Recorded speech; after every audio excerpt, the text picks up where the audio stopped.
Filip. Jobba på. Kom igen. Kör in mig. Ingen fara. Snyggt. Side-kontroll där. Håll kontroll. In i mitten. Axel press. Jobba ner då en gång. Filip, axel press. Du har en side-kontroll, Filip. Ja, sidan. Så tar du någon som verkligen.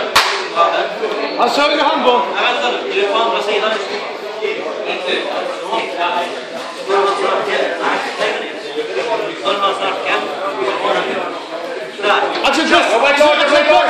Axel press, Filip. Axel press, Filip. Axel press. Ja. Bra Filip, kom igen. Så ja. Jobba på. Kom igen. Axel press. Axel press.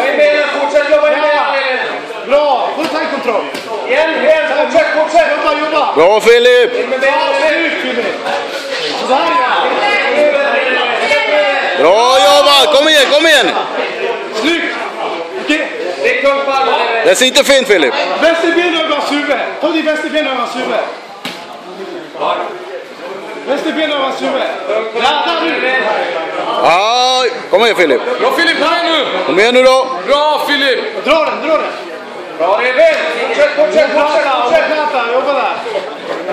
Jobba på bara. Fortsätt Reben. Upp. Ja, snyggt. Oj. Full kontroll. Nu kör vi. Snyggt. Bra kontrollerat Filip. Skit inte. Nu jobbar du på lås.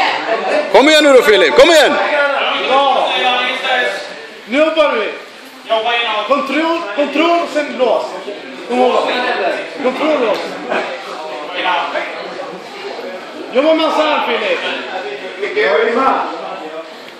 Filip, jobba med hans arm. Lite åt sidan. Bra Filip, kom igen nu. Hitta vinkel Filip. Jobba på. Kom igen. Dra Filip, dra. Höfta.